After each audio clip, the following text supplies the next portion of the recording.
ये आज से नियम बना लो, जो भी तुम्हें मिले उसका 10वां हिस्सा धर्म के लिए बचाना और धर्म कराना। मैं आपको गारंटी देता हूं, लिखित में दे सकता हूं कि ज्यादा से ज्यादा 1 साल में इतना परिवर्तन देखोगे अपने जीवन की क्रियाकलापों का। मैं तो स्वयं भुक्त भोगी हूं। मैंने अपने जीवन में आज से नहीं, हमारा कनाडा जाने का नंबर आ गया था एक बार, और हम कनाडा जा रहे थे, हरिद्वार रहते थे उसमें।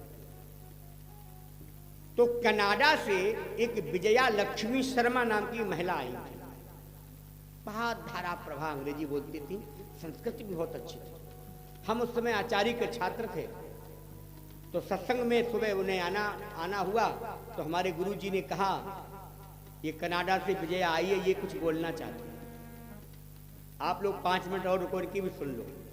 जब उसने बोला, उसने ये 2 बातें कही।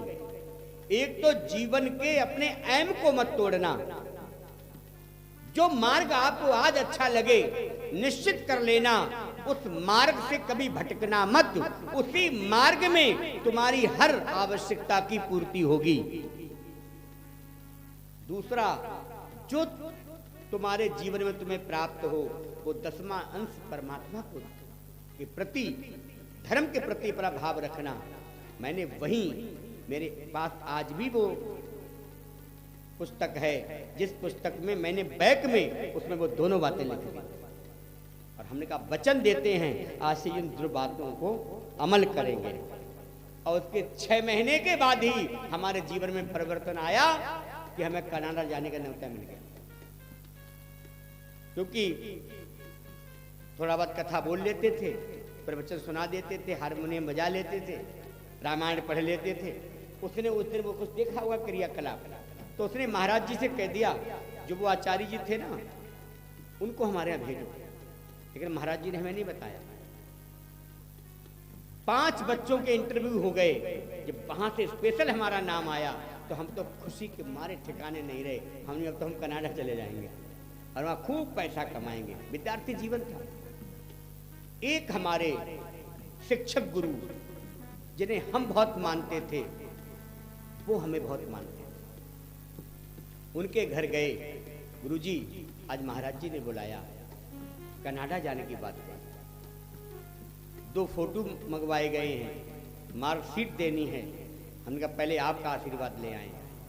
उन्होंने कहा पहले तुम दूध पियो। तो उन्होंने 2 चम्मच घी डाल के हमें खौला के दूध पिलाया, और पीने के बाद बोले हम लोग छत पर चलते हैं। 3रे मंजिल की छत पर जाके पहुंचे। बोले संवाद तो बहुत अच्छा लाए हो, लेकिन हम खुश नहीं। मैंने क्यों? आप जानते हो, आप जिस भारत में रहते हो, विदेशी सुख चैन लेने, शांति प्राप्त करने भारत में आते हैं, और तुम शांति को छोड़कर अशांति प्राप्त करने कनाडा जा रहे हो, पैसा कमाने। मैं तुम्हें आज आशीर्वाद देता हूं, मैंने किसी को नहीं दिया है। मुझे 40 साल हो गए दुर्गा सप्तशती का पाठ करते हुए। मैं किसी को आशीर्वाद नहीं देता हूं, मैं तो केवल अपने कल्याण के लिए मैं तुम्हें आशीर्वाद देता हूं।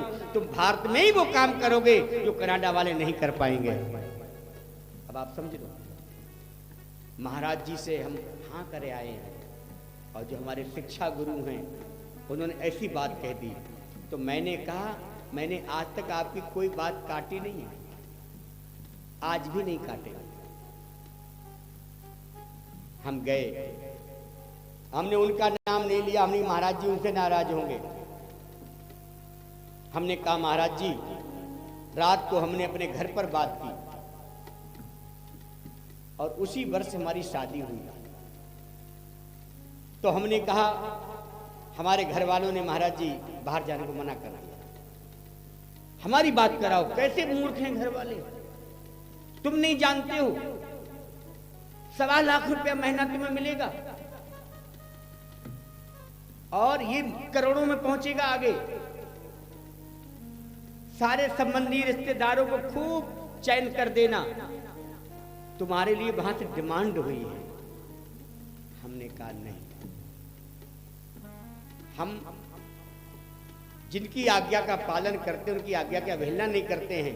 और इसलिए आपने आज ही मुझसे कहा, मैंने आज ही समाधान आपको करके बता दिया, आपकी बात भी खराब ना हो। तो उन्होंने कहा नहीं जाओगे तो हमारी बात तो खराब हो जाएगी।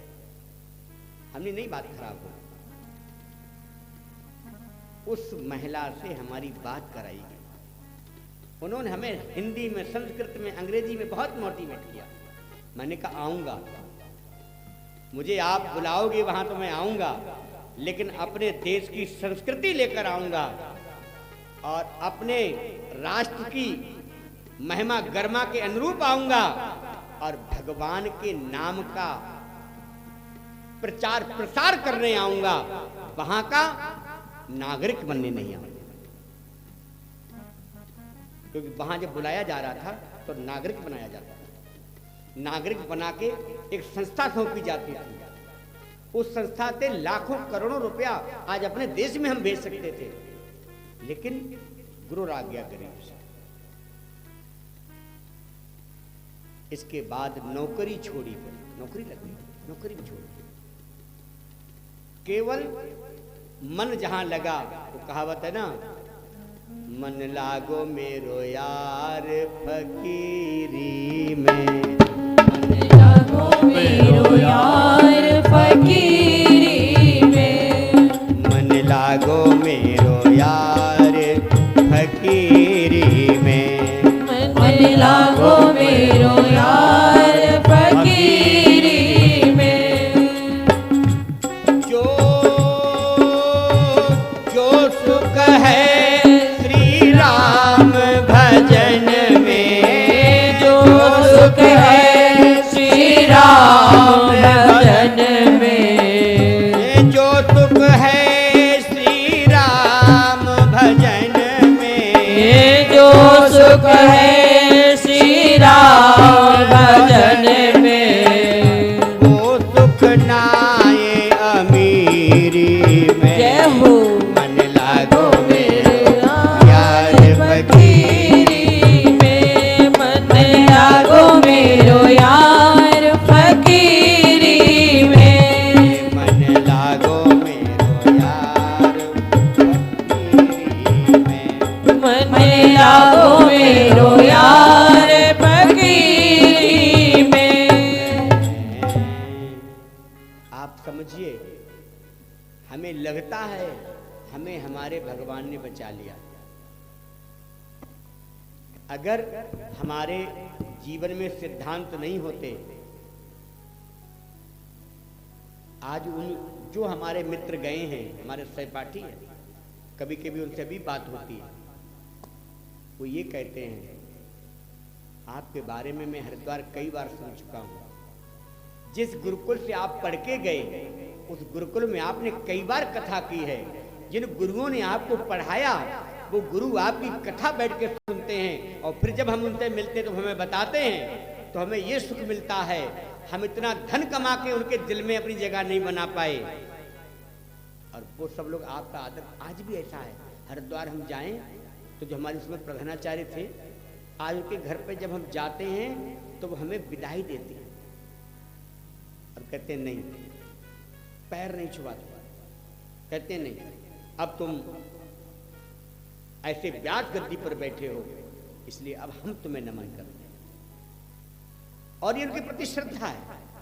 हम उनकी बहुत मजाक बनाते थे पहले, तो वो सत्संग की हेड थी, तो वो ये कहती थी, सत्संग आ 84 तेरी कट जाएगी, सत्संग आ 84 तेरी कट जाएगी, हरि गुण गा 84 तेरी कट जाएगी, हरि गुण गा 84 तेरी कट जाएगी, 84 कट जाएगी, मुक्ति मिल जाएगी, 84 कट जाएगी, मुक्ति मिल जाएगी, मुक्ति मिल जाएगी, 84 कट जाएगी, मुक्ति मिल जाएगी,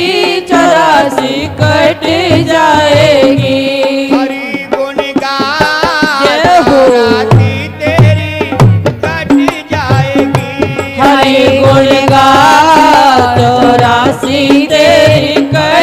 जाएगी। सत्संग चौरासी तेरी कट जाएगी। सत्संग चौरासी तेरी कट जाएगी। लेकिन जो सत्संग नहीं जाता था उस पर 98 का फाइन पड़ता था। तो हम लोगों को सत्संग का महिमा कम थी। हम क्या कहते थे उनके मजाक बना के, सत्संग 98 तेरी बच जाएगी। सत्संग 98 तेरी बच जाएगी। लेकिन जब थोड़े समझदार हुए और इस लाइन की रुचि बढ़ी, महापुरुषों की कृपा, सदगुरु की कृपा मिली, तो हमें गिलानी हुई। और गिलानी में एक दिन हमने उनसे ये बात उनके कक्ष में जाकर कही, हम बहुत दिन से गलती कर रहे थे, आज उसकी क्षमा याचना करने आए हैं। बोले क्या? तो हमने उन्हें बताया तो वो बहुत हंसे और हंसने के बाद बोले, एक तुम पहले ऐसे व्यक्ति हो, 700 विद्यार्थियों में शायद 500 लोग बोलते होंगे, लेकिन रियलाइज तुमने किया है। मैं भगवान गंगा मैया से प्रार्थना करती हूँ तुम्हारे जीवन में कहीं भी ब्रेक नहीं आएगा। तो आप समझिए ये क्या है? ये महापुरुषों का आशीर्वाद, महापुरुषों के दिल में अपनी जगह बना लेना, ये तुम पर भगवान की कृपा है। आप किसी के लिए पैसा दे दो, पैसा ले लो, व्यापार कर लो, व्यापार करा दो, लेकिन दिल में जगह बनाना, और वो भी किसी अच्छे व्यक्ति के, महापुरुष के, ये बहुत बड़ी बात है। और ये सब कैसे होता है? ये सब भगवान की कृपा से होता है, अच्छे महापुरुषों के सान्निध्य से होता है, सानिध्य से होता है, और सबसे बड़ी सदगुरु की कृपा। सत्संग 84 तेरी कट जाएगी। सत्संग 84 तेरी कट जाएगी। 84 कट जाएगी, मुक्ति मिल जाएगी। 84 कट जाएगी, मुक्ति मिल जाएगी। सत्संग 84 तेरी कट जाएगी। सत्संग 84 तेरी कट जाएगी। हरि गुण गा 84 तेरी कट जाएगी। हरि गुण का 84 तेरी कट जाएगी। कट जाएगी 84 कट जाएगी। मुक्ति मिल जाएगी। मुक्ति मिल जाएगी। सत्संग 84 तेरी कट जाएगी। सत्संग 84 तेरी कट जाएगी। प्यारे श्रोताओ, सत्संगमम चलवते पुरुषो यदा वै भाग्योदयेन बहुजन्म समर्जितेन।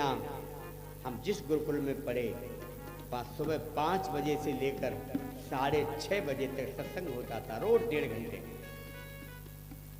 पहली शर्त होती थी गीता कंठस्थ करके सुनानी है, तब छात्रावास मिलता था। आज के बच्चे याद ज्यादा कुछ नहीं कर पाते। हमने ऐसे गीता सुनाई जैसे किसी बच्चे से आप हनुमान चालीसा सुनाई, और उसमें कई बार पुरस्कार भी जीता। ये सब गुरुओं की कृपा है। आज भी जो है हमें लगता है संत महापुरुषों का आशीर्वाद ज्यादा काम आ रहा है, हम इतने योग्य तो नहीं है। पढ़े लिखने का भी एक ढकोसला है, लेकिन हमें लगता है संतों की सदगुरु की कृपा से 2 शब्द बोलकर आप लोगों को मन को प्रफुल्ल कर देते हैं, आप प्रसन्न हो जाते हैं, तो कभी कभी हमें लगता है हम विद्वान हो गए, लेकिन ऐसा है नहीं। क्योंकि इस आध्यात्म की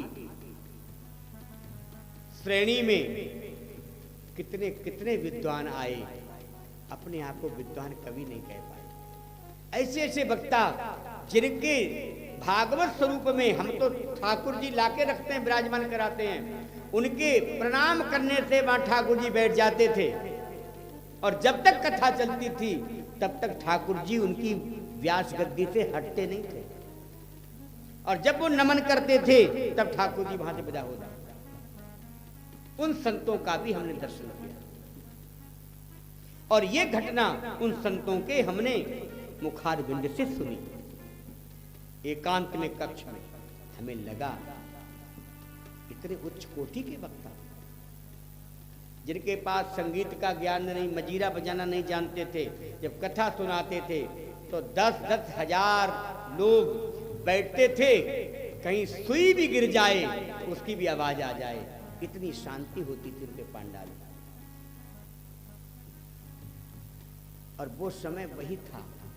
आज तो आप देखते हैं, हम लोग यहाँ बैठे हैं, हमारा पोता कह रहा था, बाबा कथा में सुनने के लिए लोग क्यों नहीं आ रहे हैं? क्योंकि उसे मालूम, उसने कथाएं देखी हैं भीड़ भाड़ वाली, लेकिन हमारे अगर मन से पूछो तो इस कथा में हमें ज्यादा आनंद आता है।